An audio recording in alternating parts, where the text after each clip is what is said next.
Most businesses haven't looked at their marketing strategy in a while. It's overwhelming. It's hard to even know where to start for most people. But actually, if you break it down, creating a sensible marketing strategy that works for your industry and your business without overextending yourself is something that's actually very achievable. So today we're going to break that down step by step in this video. First, I kind of want to just define marketing in a really simple way. Basically, marketing is just anything that helps other people discover, learn to trust, and then ultimately choose your company and your products and services, right? So a lot of things can fit under that umbrella that sometimes we don't really think of when we're thinking of marketing. And a lot of times we have businesses that don't necessarily fit the status quo. And so it really helps to make sure that anything that fits that definition. Here is basically the step-by-step process that we're going to talk about today that'll help you put together an effective marketing strategy. First, we got to start out with our goals. That's baseline, right? Reality check then. We need to know where we're at. And that actually covers a lot of different aspects that we're going to dive into. Then, only then, can we really think about our strategy, that big picture look at what we're trying to achieve with our marketing. After that, then we can start looking at how we're going to implement the strategy as far as like what channels, what types of things are we going to do and put into place to actually put that strategy into action. And then we'll talk about the implementation, right? Actually, what does this look like on a monthly basis? Do we have the resources that we need to do it? And what do we need to put in place? So let's take a look. Now, setting goals is something that a lot of people have written a lot about. And so I'm not going to try to reinvent the wheel here. But the main thing is just make sure that you are setting some clear goals for your business. This is often a step that is actually missed. As silly as it may sound, we can often just go immediately to why isn't the Facebook post having more engagement when, well, what's actually the goal with this? Is it awareness? Is it sales? What are we actually trying to achieve? So we have to really dial it back and think, okay, well, what are some real goals that we can set for the business that are related to marketing and sales? Check into SMART goals for some really great advice on making sure that your goals are within the realm of possibility. Right here, I've shown some basics on some of the goals that our company has set for our marketing agency going into the next year. We want to get better at marketing ourselves. That's an internal goal we have for our team. On the external side, we want better brand awareness. We're a newer marketing agency here in Southeast Asia, serving clients all over the globe. Well, our current clients know us, our current network knows us, and not very many people outside of that know who we are, what we can do, why we might be a good choice. So we need to broaden that brand awareness, right?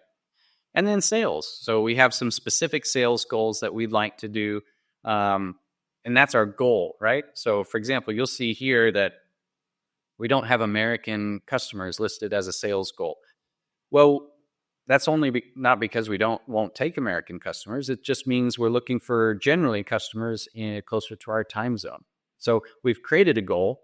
We can work towards that, and that will help in the next stages to help us to adjust our marketing strategy to meet that goal. Okay, so after setting goals, we need to do a serious reality check. This is another huge area when people are planning out marketing. They skip this, or they just think that they've already done it or they've already addressed it, and then they skip it. So this is something that we need to work through a process and a bit of a checklist and make sure that we are thinking of all these different things because they're going to very much inform our strategy and our tactics that we choose later. We need to seriously address our target market, our target audience, our customer persona. We'll talk about that in a bit, and the rest of these. We need to look at our competitors in a way that doesn't get us distracted. We need to do a self-audit on our current marketing, sales, and then other factors in our company that might be affecting things. We need to take an honest look at what's working, because sometimes there's a lot of things that are already working that we actually need to lean into that might not be as easy to delegate as some of the things we typically think of with marketing. We need to also honestly look at some of the opportunities that are out there. And then for sure, we need to address various constraints that we need to work within in order to make this work at all. So let's dive into these one by one. 6 checklist items to look at. So first, understanding your target market. Sometimes as a business owner, we're kind of out of touch. We're running the business and we started the company with a certain thing in mind. And that means sometimes our focus isn't really about, okay, who is our target market? What do they need practically? So what is the actual nuts and bolts of what they need? And then what do they want aspirationally? What is important to them that we can help fulfill, right? How do they buy? And then where do they go for info? Do they is word of mouth is really strong in this particular market? Are they searching online? Are they watching videos? Are they listening to podcasts? All these things we need to look at and make sure that we detail in depth, as much depth as possible. So one of the tips that we have and we try to do with our clients is we survey prospects who didn't buy in the last 6 months. We try to find out why they didn't buy. It's nice to hear, of course, from existing customers why they bought, but if we're trying to figure out where the gap is and how to improve, then we need to be talking to the people who didn't buy. And a lot of times they'll be very frank with why they didn't go with your brand. You have their contact information, fairly easy to give them a call or an email and just say, hey, happy to see that you were able to find another product, but we'd just be curious to know, why you didn't choose our brand. This can help to uncover some things going on in your target market. Knowing your competitors. Notice that I didn't title this obsessing over your competitors. Following competitors isn't a good strategy long term. What we want to do is we want to make a strategy that makes sense for our company and for our target audience and our products, right? So competitors might have an edge on that, or they might not. They might lead us down the wrong way if we just try to copy everything they're doing. So one thing that we want to look at, find a unique strength that you can focus on that they don't have. Maybe you're longer in business than they are. Maybe you're a smaller company than they are. Maybe your products have extra widgets, or maybe your products are simpler and have fewer widgets, and that's an actual bonus. Find out what is unique, something very tangible or intangible, and make sure that you note that. The next stage would be self-audit your brand and your marketing. This is something that can be a bit of a rabbit hole, and you don't want to be too critical of, our Facebook page isn't as cool as someone else's, or our website doesn't look as cool as someone else's. That's not what I'm talking about. How effective is the website at doing what your customers need? Getting the information that they need, what is important to them, a user-friendly UI, which makes sense to them. Self-auditing can be done, really deeply, or it can be done in an afternoon, as long as you are really honestly looking at where you're at and looking for areas of improvement. And this is where an outside perspective can really help, because sometimes you might be overly critical about something that actually doesn't really matter that much. It'd be good to have an outside perspective so that you can have a little bit of a balanced look as you're trying to audit it.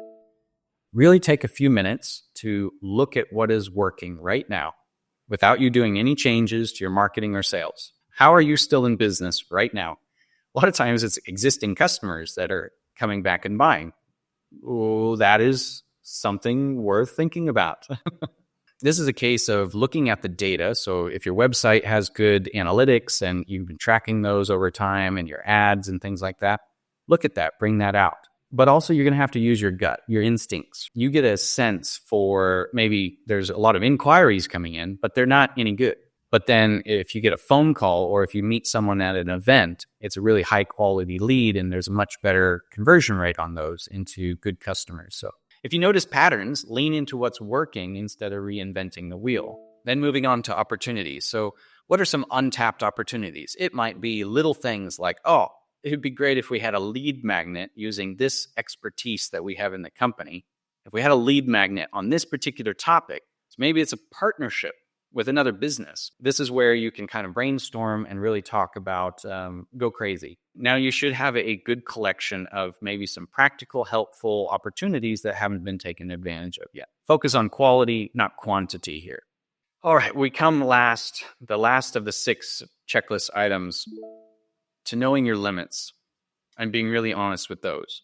So often we think of the budget being the main constraint, right? Well, we only have this budget for marketing, but we need to talk about a lot of other constraints as well. So budget is one. Skills that you have in the team, like if you have an existing marketing team, what are their skill sets? What are their gaps? That's a constraint. How much time do you have? Do you have 4 hours a week to put into marketing? If we are unrealistic with the constraints, we run out of budget. We create these big plans and then they just sputter out. We create a nice plan, but we don't have the team to implement it. Or we create a nice plan and then we don't give it the input that's needed to make sure that it works.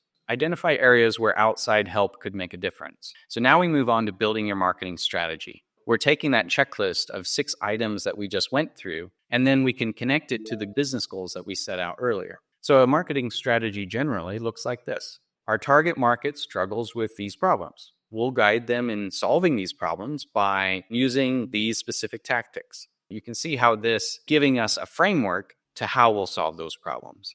Your strategy helps to define how you move people from not knowing about your company to general awareness to consideration to purchase stages in your sales funnel. Making sure that you know that this is the intended consequence of your strategy can be really helpful.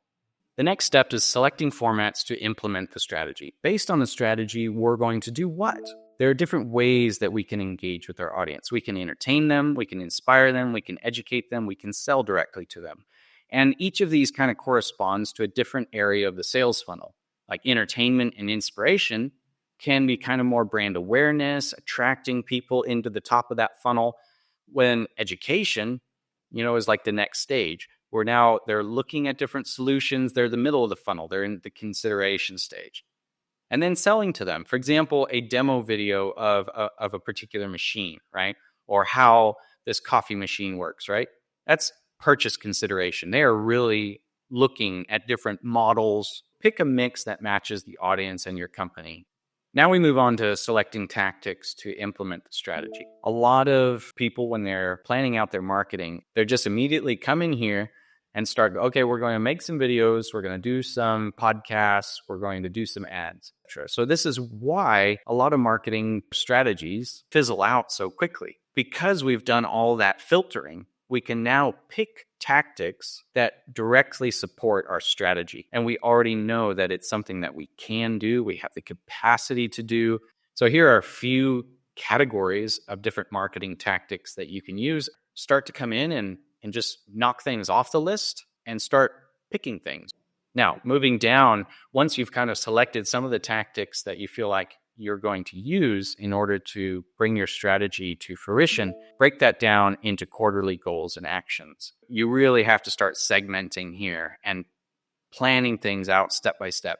You want to have kind of probably a monthly cadence for a lot of this, where each month you have a set number of things that you'd like to achieve, but do not review it a month later and go, oh, nothing happened, so we need to change it up. Do that quarterly. You'll want to give it a lot of time, maybe more time than you'd like, to actually have a chance to be successful. At this point, start planning this out with this idea that we are going to be doing this long term. The next thing that's really important that can really slow people down is not making a workflow for the tactics that you have chosen. So for example, in week 1, you host a webinar. So you host that webinar, you've created that content. Now use that content in week 2 to create some SEO-friendly articles on your website from that webinar content. And then you can repurpose that in week 3 for your YouTube video. And then week 4, turn that same content into social posts, lead magnets, and newsletters for the next month. We call it repurposing, right? You're repurposing that content in a particular logical flow during the month or during the quarter. There's only so much time in a week. So if you can put those things to cohesively work together in a sequence, you get a lot more effectiveness out of your marketing efforts. Budgeting for your marketing strategy. What can you afford to spend for the next 12 months? That should be the budget, not what we can spend next month on this big new marketing strategy that we're doing. And this is what brings us to almost our last slide, which is building a sustainable implementation plan. If we've looked at our constraints properly and everything, it should be a sustainable plan. I often see marketing strategies fizzle out a lot quicker than they should because people don't look at it from a long-term view. Think about the buying cycle of your product. Think about how long it takes to build trust with a customer in today's day and age. Make sure your marketing plan and your expectations for that marketing plan take that into account. If your buying cycle is 6 months, 9 months, 18 months in some cases, why are you going to just give that 3 months and then go, it's nothing's working, or we're not seeing a big uptick in leads, so we kill it? Can you go the distance? That's really the question at this point. That's what I tell my clients. I say, look, don't hire us to do something if you're just going to quit after 6 weeks. Marketing works effectively with consistency over time. Well, thanks so much for joining, and I hope that gave you a good idea of how to put together a sensible marketing strategy for your business.